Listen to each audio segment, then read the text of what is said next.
Hello students, welcome to maths class. देखिए students, exercise जो है 16.4 3 नहीं, यहाँ पे हम 4 की बात कर रहे हैं। ठीक है, एक्सरसाइज 16.4 की बात कर रहे हैं, जिसमें हमने स्फेयर पढ़ा था। स्फेयर की रेडियस निकालना और उसका सरफेस एरिया एंड वॉल्यूम निकालना सीखा था। ठीक है, उसके कुछ एग्जांपल्स किए थे और कुछ एग्जांपल्स बाकी थे, तो मैं लेके चलता हूँ यहाँ पे एग्जांपल्स को। तो देखिए एग्जांपल नंबर 3 इंपॉर्टेंट लग रहा है हमें। देखिए कैसा है, क्या कहता है ये। जितने एग्जांपल आप करोगे उतना ही आपको बेनिफिट है। तो the radius of a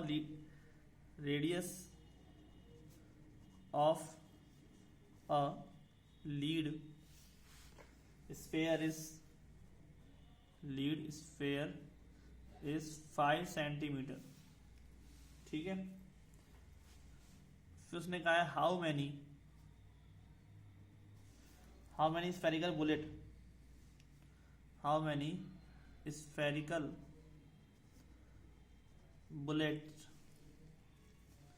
of 5 mm radius can be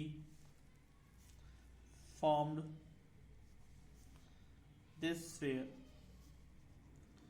तो स्टूडेंट्स देखिए, ये इस टाइप का जो क्वेश्चंस है ना, ये आपके लास्ट टाइम में बहुत ज़्यादा आते थे, लेकिन इस बार आपको इस तरह के एग्जाम्पल जो है वो हटा दिए गए हैं।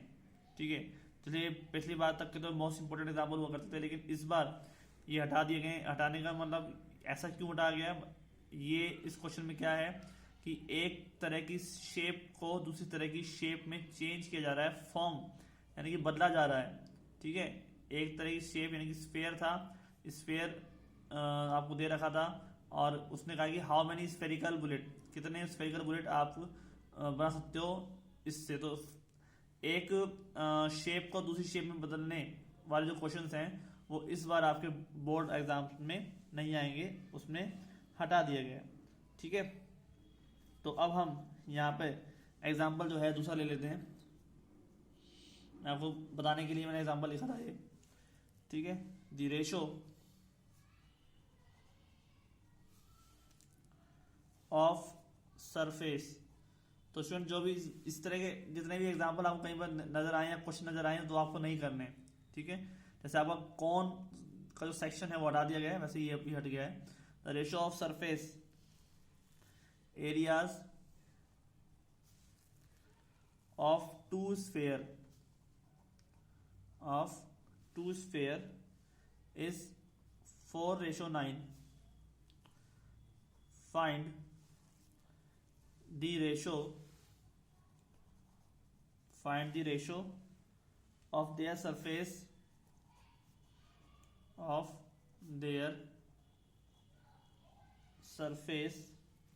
areas and volume। ठीक है, तो ratio of surface area and of two sphere, दो स्फेयर हैं जिसका रेशो दे रखा है आपको इनके सरफेस एरिया का। ठीक है, तो हमको रेडियस भी 2 ही चाहिए होंगी फिर इसके लिए। तो लेट मानते हैं R1 एंड R2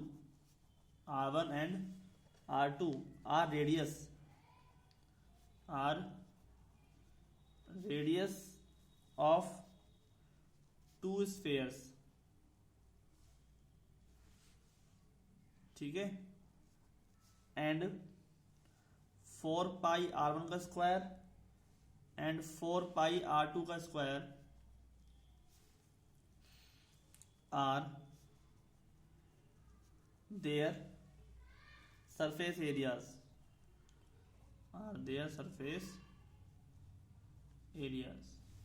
ठीक है, तो ratio of surface areas of two sphere क्या है होते हैं, आप पता है ना क्या होता है फॉर्मूला सरफेस एरिया का, किसी स्फीयर का, बताइए। वो होता है 4/3, सॉरी वॉल्यूम हमको से निकालना है, ठीक है।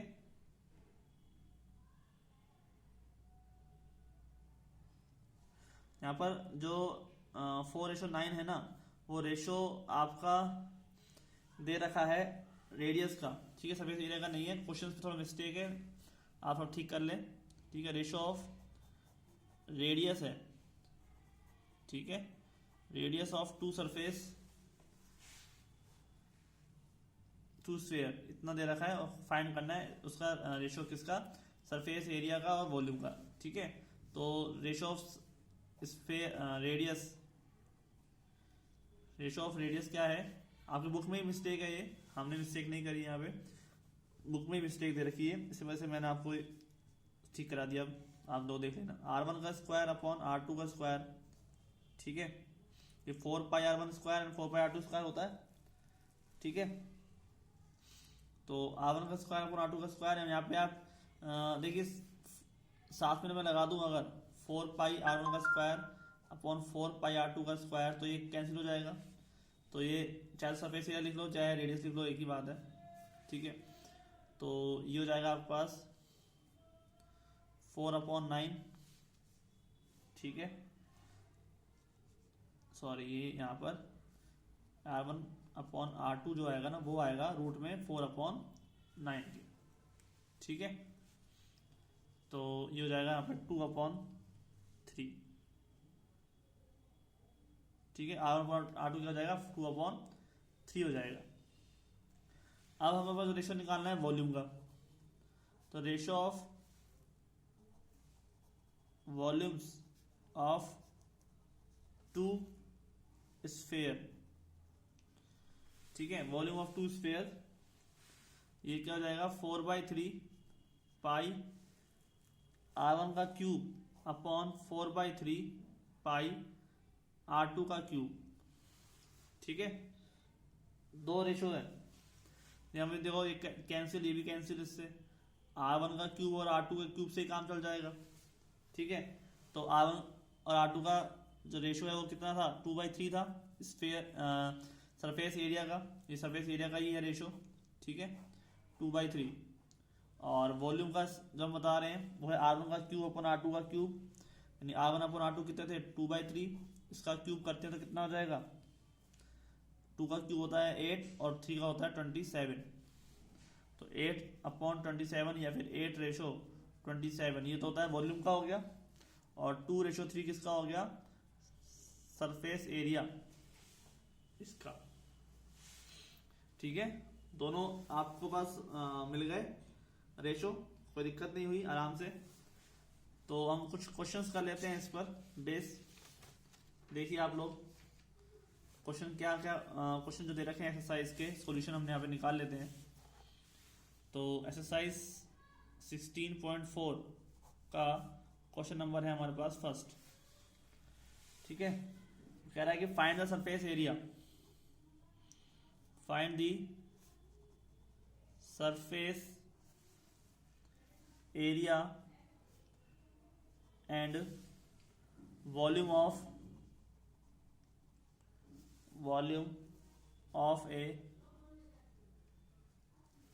a sphere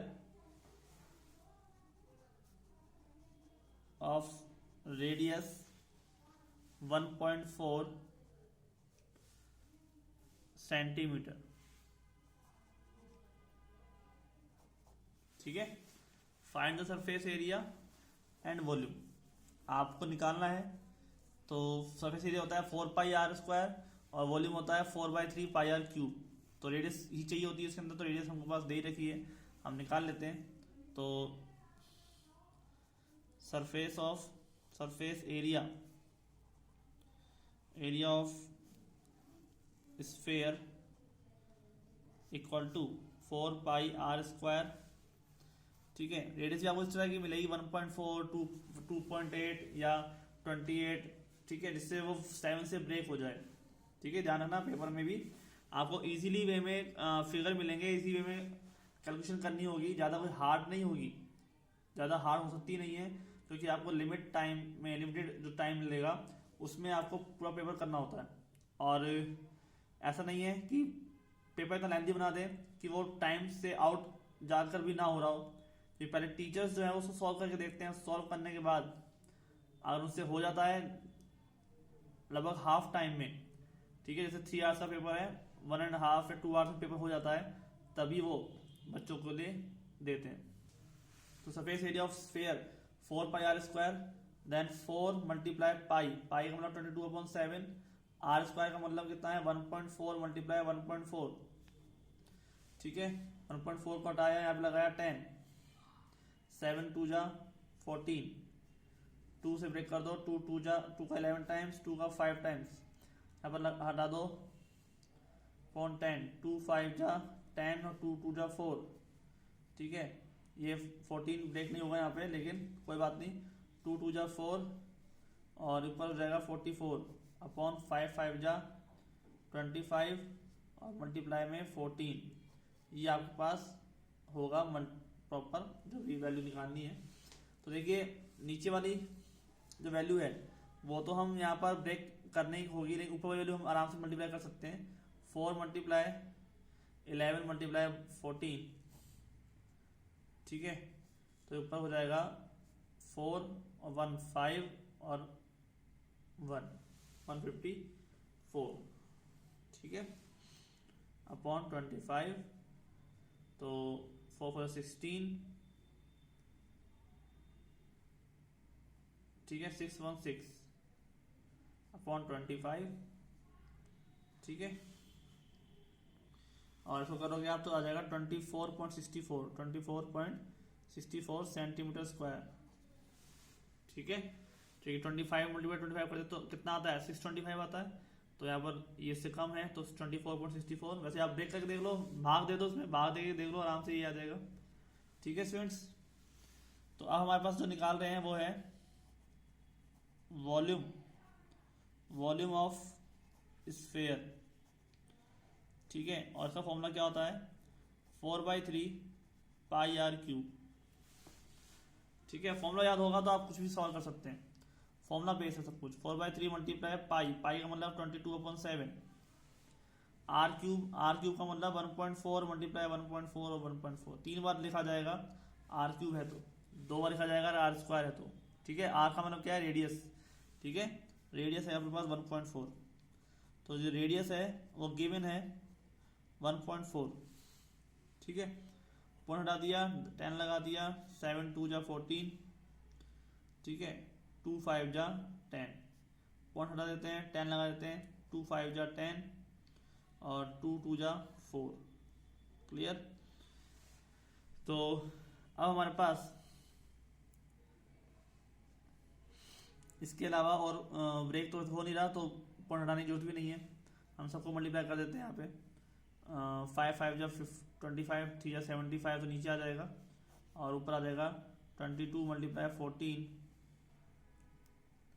मल्टीप्लाई 1.4, ठीक है। ऊपर से डिवाइड करना तो दिक्कत वाली बात नहीं है, पॉइंट हटा के अगर 10 भी लगा देते हैं तो 2 7 जा और 2 5 जा, ठीक है। तो यहाँ मल्टीप्लाई करना इजी है, 7 मल्टीप्लाई 14, तो 14 2 जा कर दो 28 मल्टीप्लाई 7 मल्टीप्लाई 11, ठीक है। और नीचे हो जाएगा 5 5 जा 25, 5 7 जा 35 और 2 37, 375। सब कुछ ब्रेक कर लोगे तो आंसर जो आ जाएगा वो आ जाएगा 11.5 सेंटीमीटर क्यूब, ठीक है। तो ये जो कैलकुलेशन है वो तो आप खुद ही करोगे, अब वही मैं करूंगा तो फिर आप क्या करोगे, ठीक है। मस्ट होती है कैलकुलेशन करना, आप ध्यान रखिए कि कैलकुलेशन करना बहुत जरूरी है। कैलकुलेशन जितनी फास्ट हो सके, जितना फास्ट के साथ एक्यूरेट भी होनी चाहिए, ठीक है। अगर एक्यूरेट नहीं है तो फिर दिक्कत वाली बात है, फिर तो कोई फायदा ही नहीं है करने का। और वो आपके पास इन तरह के सवालों में जरूरी है, और आएगी वो कैसे, जब आप खुद बार बार प्रैक्टिस करोगे। बात मेनली वो है, पढ़ोगे कुछ मिल बन जाओगे। ध्यान रखना पढ़ना जरूरी है, पढ़ाई करने से अभी आपको लगता होगा कि पढ़ना करके करना क्या है, इतना बहुत बोरिंग, बहुत ही बर्डन वाला है, ये भी सब्जेक्ट लो, ये पढ़ो, मतलब Hindi, English, math, science, SS, ठीक है, सब को पढ़ना पड़ता है, बार बार घर वाले कहते हैं। लेकिन ध्यान रखना, जो अच्छे से पढ़ गया, जो मेहनत कर गया इस टाइम, वो आने वाली लाइफ में बहुत सुखी रहेगा, बहुत कुछ उसको मिल जाएगा। लेकिन अगर आपने अभी नहीं जागे, अभी आप सोते रहे, मतलब मस्ती में रहे, तो हो सकता है कि पढ़ाई के अलावा आप कुछ और अच्छा कर जाओ, ठीक है, लेकिन उसके लिए आपको अदर चीज़ों में अच्छा होना पड़ेगा, तब जाके आपको कुछ मिल सकता है। पढ़ाई नहीं तो पढ़ाई के अलावा कुछ अदर, लेकिन होना तो उसमें भी आपको बहुत बेस्ट करना होगा, ठीक है, आजकल के टाइम को देखते हुए। तो मिलते हैं फिर नेक्स्ट लेक्चर में। समझ में आ गया आपको? एक्सरसाइज 16.4 हमने स्टार्ट कर दी है और कुछ क्वेश्चंस और लेंगे इसके, उसके साथ इसको खत्म करेंगे, ठीक है। तो फिर इसके बाद हम जो है नेक्स्ट एक्सरसाइज 17 स्टार्ट करेंगे ना। तो और कोई दिक्कत हो तो आप पूछ सकते हैं। Thank you.